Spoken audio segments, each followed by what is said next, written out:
Hello, j'espère que tu vas bien aujourd'hui. Je voulais te parler de comment ne plus avoir peur de son futur, comment diminuer son anxiété par rapport à l'avenir, comment être beaucoup plus serein et créer un avenir beaucoup plus positif. Tu vois, lorsque je fais des coachings avec certaines personnes, la première chose que je fais, c'est d'établir justement, tu vois, un plan d'action et une stratégie. Pourquoi? Parce que sans ce plan d'action, sans ces stratégies, on ne peut pas avoir en fait des paliers qui vont être smart, parce que c'est ça en fait que j'utilise, spécifique, mesurable, attractif, réaliste et dans le temps, pour justement pouvoir en fait avoir une perspective claire de ce que nous pouvons mettre en place et de voir l'évolution, de voir les paliers et d'avoir tu vois, une ligne conductrice. Sans cette ligne conductrice, c'est difficile en fait pour quelqu'un de comprendre où est-ce qu'elle va. Mais pour une personne qui n'a pas forcément ces outils, qui n'a pas forcément, tu vois, une méthode smart pour pouvoir y aller, et qui est quand même dans cette anxiété, parce que même si parfois tu as cette stratégie, ça arrive souvent justement avec mes clients, c'est que tant que nous n'avons pas mis en place certaines actions et certaines pratiques, certains outils, même s'ils savent la direction dans laquelle ils vont, il y a toujours cette peur, il y a toujours cette anxiété.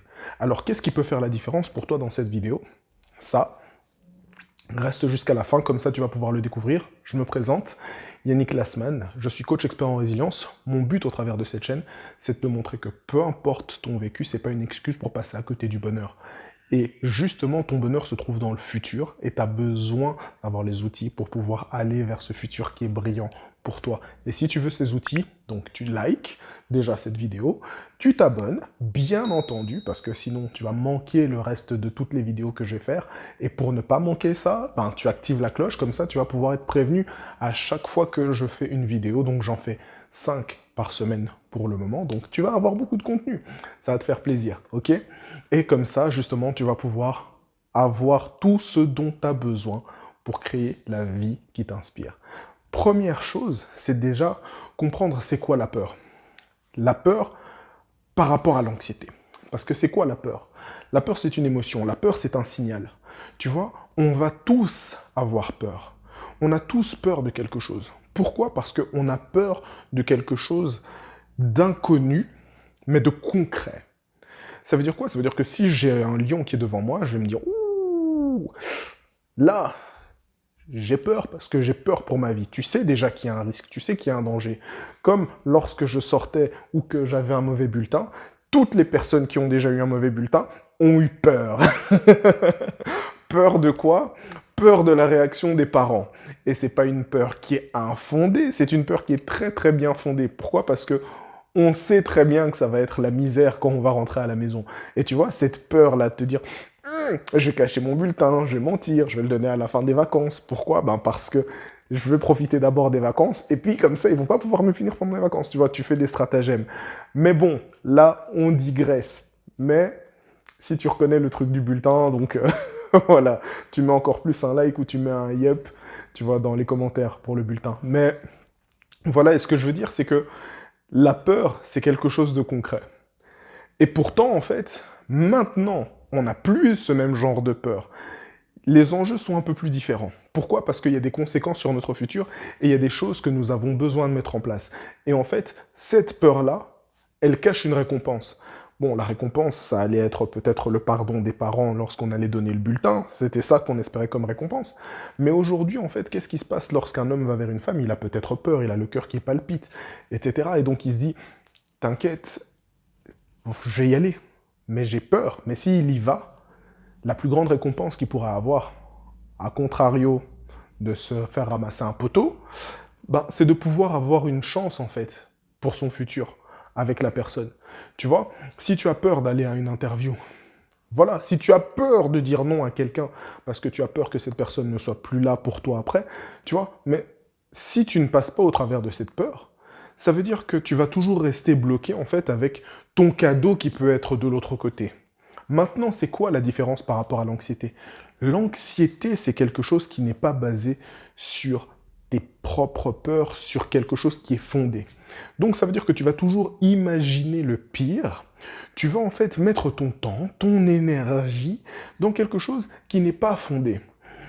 Si nous n'avons pas peur tout le temps, c'est parce que nous savons en fait que les choses qui nous font peur n'arrivent pas tout le temps. Et l'anxiété, en fait, c'est d'imaginer quelque chose d'improbable qui va forcément arriver à un moment où tu ne t'y attends pas. Et c'est pour ça, en fait, que ça te crée ce stress. Mais si tu te dis que par rapport à ce que tu vis, l'anxiété ou la peur fait déjà la différence entre les deux. C'est important. C'est important de te dire que est-ce que ce que tu fais, ce que tu vis, le stress que tu as, les décisions que tu prends sont basées sur de la peur, donc le fait de savoir qu'il y a quelque chose, que si tu sors de ta zone de confort et si tu agis, ça va arriver, ou l'anxiété qui va être justement quelque chose d'infondé, ça va être de la peur, mais sur quelque chose qui n'est pas concret, sur quelque chose que tu imagines, tu vois. Et la différence entre cette imagination débordante que tu peux avoir lorsque tu vas te dire « Ah, mais ça, et puis si ça, ça arrive, et puis si ça, ça arrive !» Voilà, écoute, si tu as peur de tout ce qui peut arriver, il y a un concept que j'aime bien mettre en place, c'est le pré-mortem et le post-mortem. Tu vois, le post-mortem, c'est qu'est-ce qui s'est passé lorsque quelqu'un est décédé. Ça veut dire qu'aujourd'hui, tu peux te dire, ok, il y a quelqu'un qui est décédé, on va venir, on va faire l'autopsie, et on va dire, pourquoi est-ce que cette personne est décédée? Eh bien, cette personne est décédée parce qu'elle est allergique aux cacahuètes, donc elle a été mangée un mafé, et elle ne savait pas ce que c'était un mafé, donc, ah, voilà, tu vois. Et donc, là, ce qui va se passer, c'est qu'on va dire, ok, post-mortem, on connaît la cause du décès. Pré-mortem, c'est toutes les choses que tu peux mettre en place pour éviter de crever bêtement, tu vois. Donc, ce qui se passe, c'est que on a justement, en fait, une aptitude à pouvoir prendre des précautions. Et si tu ne te focalises pas sur les précautions que tu mets en place, eh bien, c'est normal que tu vas avoir de l'anxiété. Et c'est ça, en fait, le concept du pré-mortem. Parce qu'une personne qui est atteinte, justement, d'une allergie aux cacahuètes, comme dans ce cas-là, parce que dans le mafé, c'est un plat africain où il y a des cacahuètes, de l'arachide, ce qui se passe, c'est que une personne qui a ça a besoin, en fait, qui a cette condition, cette maladie, a besoin de prévenir les personnes qui sont autour d'elle de, justement, sa condition, sa maladie, etc., son intolérance à ça. Elle a besoin de prendre des précautions sur ce qu'elle va faire si jamais elle avale les cacahuètes, et elle a besoin de prendre aussi sa petite seringue pour se piquer si jamais, voilà, tu vois. Et ce qui se passe, c'est que lorsque tu sais faire la différence entre la peur et l'anxiété, ce qui va faire la différence, ça va être comment tu te prépares à faire face aux événements difficiles ou aux imprévus. Parce qu'il y a des imprévus qui peuvent être complètement rationnels et des imprévus qui peuvent être complètement irrationnels. Et tu vois, je vais te dire quelque chose. C'est que si tu prends plus de temps à te dire que tu vas te focaliser sur l'irrationnel, tu vas perdre ton énergie. Pourquoi? Parce que le plus important, en fait, c'est de rationaliser ton aptitude à pouvoir surmonter déjà les défauts ou les problèmes qui vont arriver maintenant. Ça veut dire que si dans ton être intérieur, tu sais que tu as la force de pouvoir dépasser les imprévus, peu importe ce qui va arriver, tu vas avoir cette sécurité en toi. Peu importe ce qui va se passer dans le futur. Et c'est ça, en fait, qui va te donner cette résilience. Ça veut dire que tu vas tomber, tu vas pouvoir te planter, tu vas pouvoir vivre des choses qui vont être difficiles, tu vas avoir besoin de te relever. Mais la différence, c'est que tu places ta foi, vraiment ta foi, donc pas ton foi, ta foi. Ce que je veux dire par la foi, c'est, tu vois, c'est une conviction, c'est une croyance qui est forte sur quelque chose qui est. Donc ça veut dire que tu crois en fait en quelque chose, peu importe à quel point c'est, tu as une croyance, tu crois de manière inébranlable que c'est là, que ça existe, que c'est vrai. Et en fait, parfois on place notre foi dans des choses qui ne vont pas arriver, et parfois on place notre foi dans des choses qui vont arriver.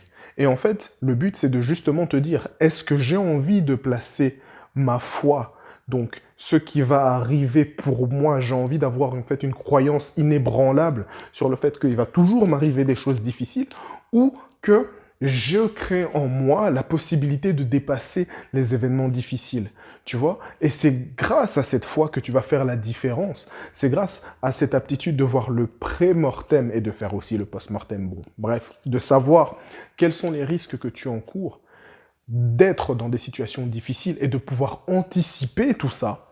C'est ça qui va te donner la force de pouvoir créer justement ce futur-là. Et le plus important, ce n'est pas le fait que tu vas avoir de l'anxiété, c'est le fait que tu vas avoir des peurs. Mais ta peur, ça veut juste dire qu'il y a un cadeau qui se cache derrière. Et ça, ne l'oublie jamais. Peut-être que si tu as peur pour ton futur, c'est peut-être un indicateur que tu es justement en train d'aller dans une direction qui peut faire la différence. Donc écoute un peu ce que ton intuition te dit. Et au lieu de ne rien faire et de rester dans l'inaction, passe à l'action. Envisage tout ce qui peut se passer et aie la foi que tu vas pouvoir y arriver. J'espère que tu as apprécié cette vidéo.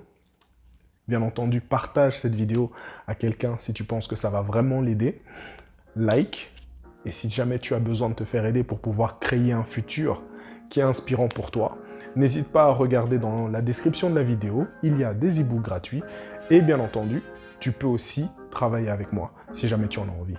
Allez, force à toi et je te dis à la semaine prochaine.